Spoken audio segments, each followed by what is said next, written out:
So, get this. Nepal has just dropped a massive blueprint for change. We're talking about an incredibly ambitious action plan that's aiming to transform pretty much everything, from the national economy to the everyday services that people rely on. Today, we're going to unpack this whole plan and see what it really means for the future of the nation. I mean, it's a huge question, right? How do you actually build a better future? For Nepal, this isn't just some philosophical thought experiment. Nope. It's about creating a concrete, step-by-step plan to tackle the country's biggest challenges and hopefully unlock its massive potential. And here it is. This document you're looking at, it's not just some report. It's a detailed roadmap, and it's absolutely packed with specific goals, ambitious reforms, and some seriously tight deadlines. This lays out the government's entire strategy, and we're going to break it all down for you. All right, so here's our game plan. We'll kick things off with the government's plan to clean house and fight corruption. Then we'll dive into the economic reforms. After that, we'll look at the huge push to build a digital Nepal and what all this means for your daily life. And finally, we'll take a look at the road ahead. First up, and this is a big one, is fixing the government itself. The plan basically says that for any of the other changes to actually stick, the government's own house has to be in order. You know, this is the foundation for everything else they want to build. The core idea here is really simple, but also incredibly powerful. Transform the government from what can feel like a slow, clunky bureaucracy into something that's responsive, totally transparent, and efficient. It's all about cutting through the red tape and making public officials directly accountable for getting things done. And they are not wasting any time. The pace they've set is, well, it's aggressive. In just 30 days, the goal is to streamline the whole system by getting rid of committees that do the same job. Within 90 days, a new delivery-based governance system is supposed to be up and running with clear targets for every single ministry. And in just 6 months, they want digital profiles for all government employees to make things like promotions and transfers transparent and fair. Now, this is really important. This isn't just about punishing people after the fact. It's about building systems to stop corruption before it even starts. So they're planning a high-level committee to investigate the assets of officials, a center to protect whistleblowers, a red flag system to automatically flag sketchy financial deals, and a digital registry to track wealth. It's a full-on attack on corruption from every angle. You know, a clean, efficient government is really the foundation for a strong economy, which naturally brings us to our next big topic. This plan is heavily focused on creating jobs and bringing in investment, and it all starts with making Nepal an easier place to do business.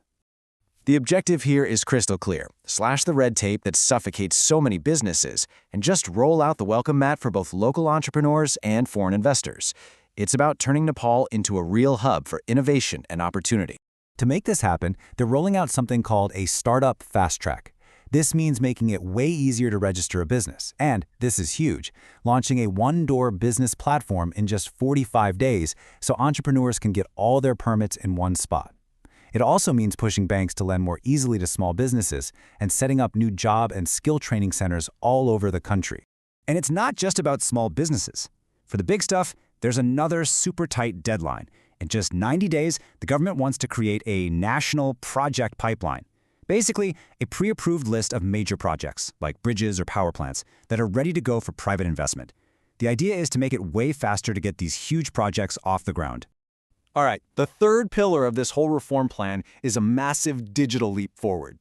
The vision here is to completely bypass the old, paper-based systems and bring government services directly to the people, right to their fingertips. I mean, just think about it for a second.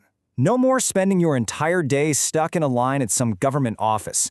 No more hauling around giant folders of documents. The goal is to make dealing with the government as simple as ordering food on your phone. This slide really shows you the before and after they're aiming for. The old way, physical paperwork, long queues, multiple office visits, and slow processing, is out.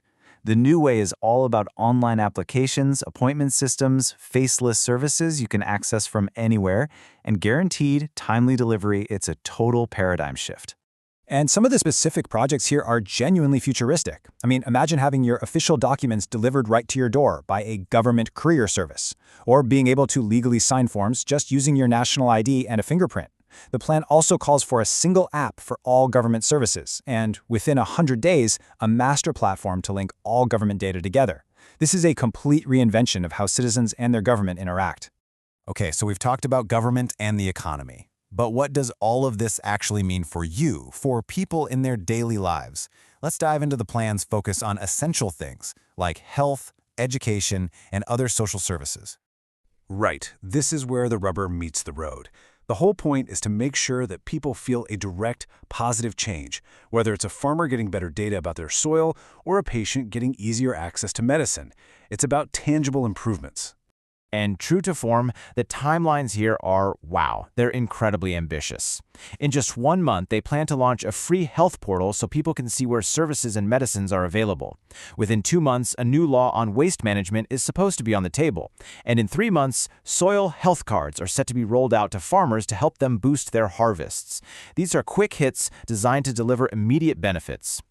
The plan also drills down into some very specific directives, like this one for the education sector.